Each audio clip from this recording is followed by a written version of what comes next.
do have to be really careful about the people you keep around you.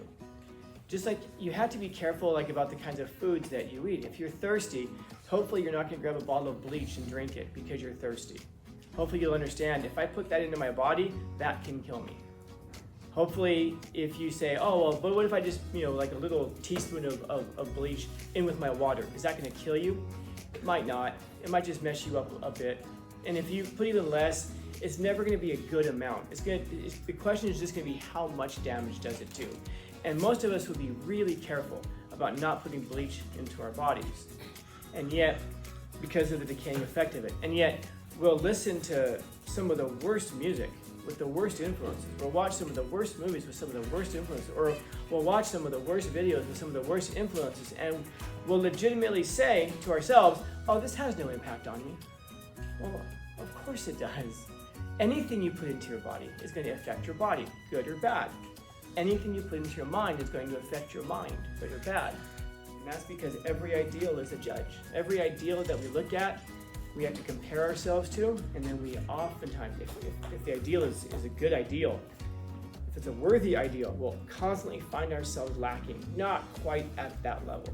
Sometimes you can find yourself maybe exceeding them. Those are pretty rare though. There's almost no point in, how many of us wish upon a doorway? We don't, because the doorway is right there. You can access. It's easy. How many of us wish upon that building over there? We don't. We wish upon stars specifically and particularly because they're so far out of reach. You can spend your whole lifetime, if you're centrally focused on achieving that one star, there's still a really good chance you'll never achieve it. But there's almost nothing else in life that's worth emulating. There's almost nothing in life that's worth pursuing except for the things that are just outside of you. Your reach should exceed your grasp.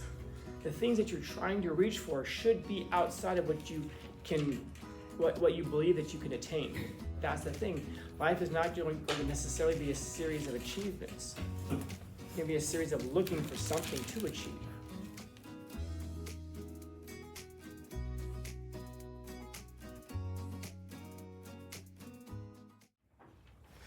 Aren't we told that all the time? Like, be yourself. Don't conform. I don't know, man. Some people are just rotten, aren't they? Like, there are people that if you told them, hey, man, just be yourself, man, that's the worst advice you could possibly give most people. Just be yourself. I don't know, are most people worth imitating? Yeah. How do you pick who to be intimate with and who not to? Or how could a person do that? I think that's hard. I don't know a good way to do it. It's really difficult because you have to be able to trust a person enough to let them know. It does go back to the idea that we want to be known by people. Even people who are even introverts want to be known by people. If you're an introvert and you think about if you've got a person who's like, for example, I don't know how many of you are introverts and you have that that loud extrovert in your family. It's usually an aunt for some reason. And then you go to the family gatherings and they're going to bring you out of your shell. And they're going to make you, no, we're going to bring you out of your shell. It's like, I'm not in a shell. I'm an introvert. That's different from being shy and being reclusive. I really don't I don't really enjoy being the center of attention in big groups. Oh no, we're going to break you out of that. That tells you that they don't really understand what you are or who you are.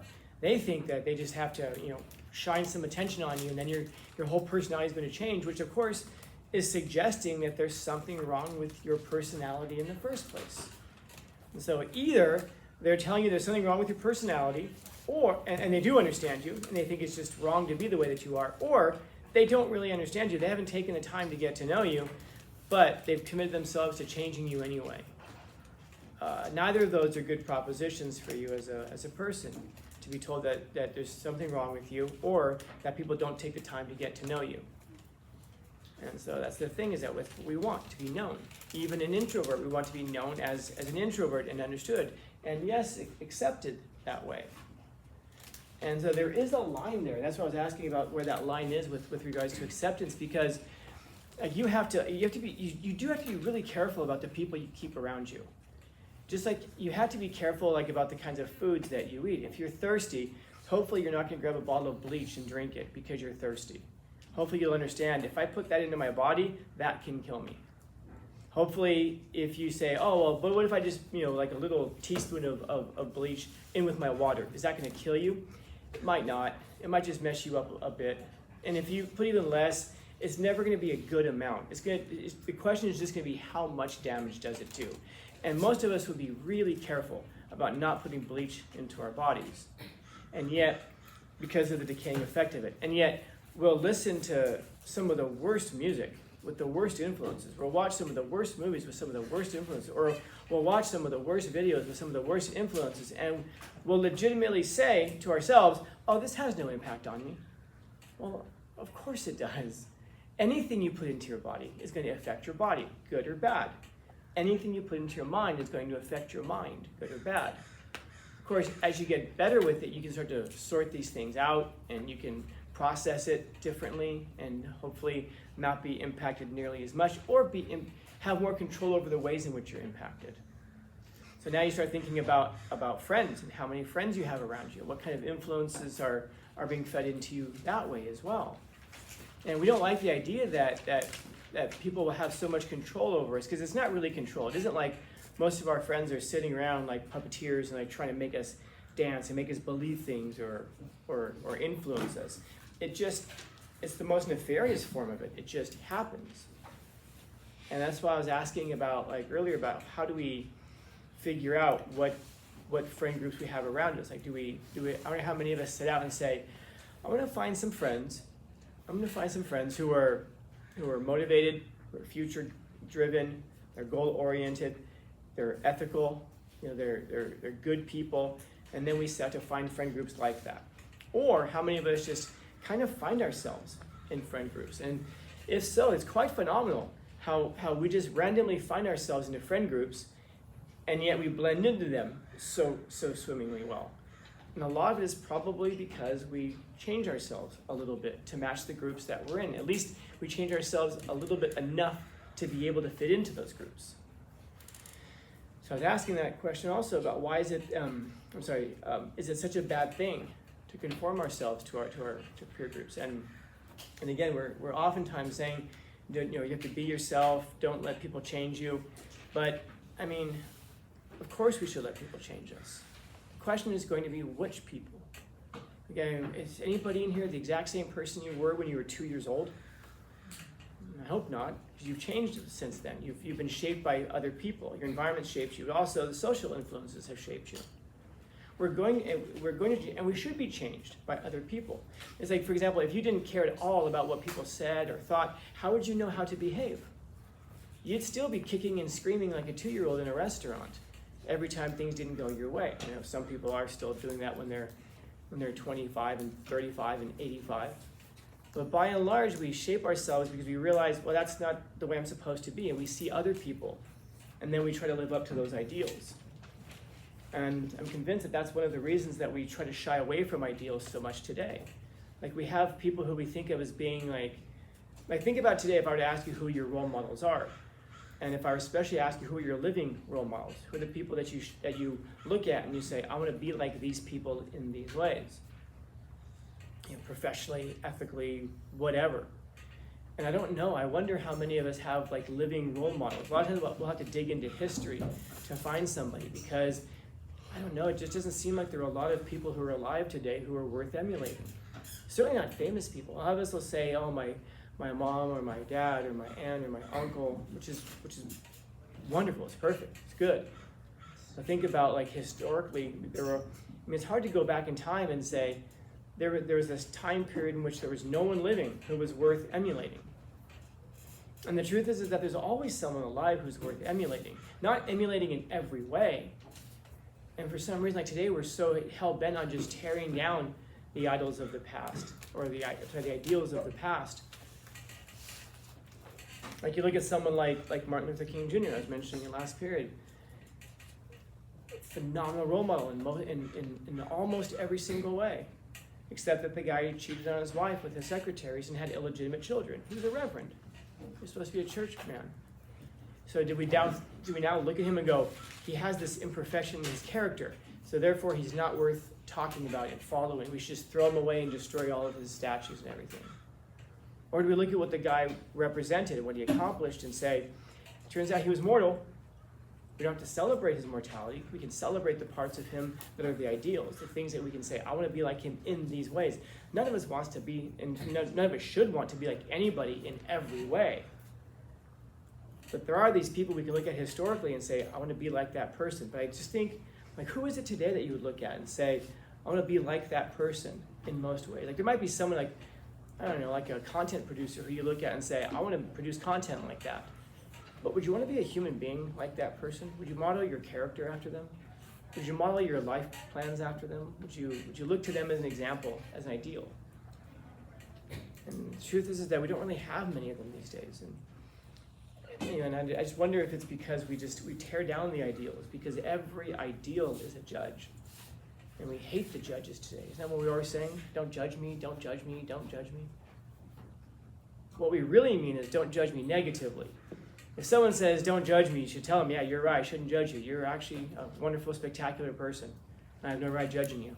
I wonder if they'll object to you judging them that way, as a wonderful and spectacular person. Probably not. They'll probably only object to you judging them in negative ways.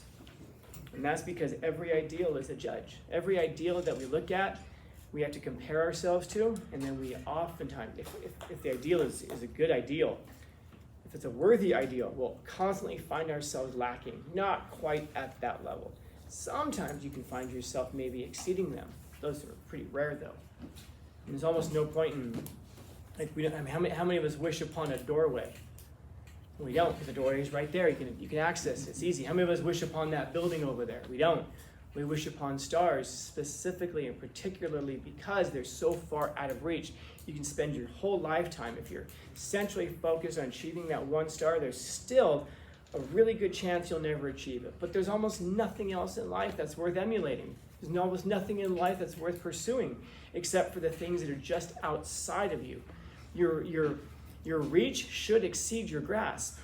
The things that you're trying to reach for should be outside of what you believe that you can attain. I mean, believe in the sense of, like, realistically. But you have to believe in the possibility. If everything goes well and goes right, I could probably reach that star. Because if your reach is, and if your grasp is, if it's too shallow, then you reach it, and now what? Now what? I don't know, like, you think about, like, I'm gonna, my whole goal in life is to make, I don't know, $1 billion, let's say. For some reason you set that as your goal. Wouldn't it be terrible if you're one of these people, like, at 24 years old and you get your first billion by the time you're 24 years old? And you might think, like, that'd be awesome. I'd be set for life. No, you wouldn't. Because the characteristics that it takes to earn $1 billion by the time you're 24 years old, you won't be satisfied there. And it won't be about the money. It'll be about something else. And then you're going to have to constantly be setting new things to go look for. But that's the thing. Life is not going to necessarily be a series of achievements. It's going to be a series of looking for something to achieve. And again, that's why you set your goals so far out there. Not just on, if you're going to set it for $1 billion, why not $100 billion? No one's ever done it before. Well, that's not true. Very few people. Why set it for the moon? We've been there. What's beyond the moon? Why not the next star? Something out there. It doesn't have to be even that far out there. It could be something just within your own life that you can look around. Because one of the worst things that you can do in life is to reach your life's ambitions at an early age. And you've got nothing else to aim yourself towards. So aim those things out there. The antidote to loneliness isn't just hanging out with anybody, whichever doorway happens to be nearby, whatever moon happens to be out there. It's about finding the right people, the right goals, the right everything, the things that, we'll talk more about that in 12th grade if you come through here. But finding the right things that are out there, not the random things, not the things that you just happen upon, not the friend group that you just happen to sit next to in math class, not the friend group that you happen to sit next to in English class in 7th grade and you've kind of stayed friends ever since. But the right people that you can look at and say, this is the group that's going to make me better. And I can contribute to as well. I'm not just taking from it, I'm actually helping to contribute to as well. It's not about randomness, it's about the choices. If life is just purely random, then your life has no meaning. Your life has no purpose. If you don't self-direct, you're just a bundle of chemicals that's just bouncing around out there in the universe somewhere, being affected by other bundles of chemicals. It's about sovereignty. It's about being able to choose, autonomy. Choose for yourself. What are your goals? What are your ambitions? What are the things that you believe in? What do you want to accomplish? Why? For the right reasons. The right reasons, those right reasons are for you to figure out. But you've got to first figure out what the right reasons are. The only things that are random are the things that don't mean anything. The things that you choose, that's a life. That's freedom. Probably, that becomes a problem. They say. You've heard me say once or twice before, life is suffering. The terror of that is if you find suffering that's meaningless, that seems random, has no purpose behind it. If you can find a purpose and make a meaning out of it, well, now it's not random anymore. Now it's shaping. Everything in your life that seems random, finding a way to own it, make it your own. Your friend groups, whatever. And then that's where the security can come from. Because you no longer have to depend on other people for your meaning. You no longer have to depend on other people. There's nothing wrong with depending on people, but there's something wrong with having to depend on people. If you can choose to depend on people, well then you can form those intimate, those meaningful acceptance relationships, the actual bonds that we started off the whole thing talking about. The actual bonds. Not because you have to, but because you choose to. Not because random chance puts you there, but because your decision keeps you there. Questions? Comments, concerns, complaints, criticisms, critiques? Yeah.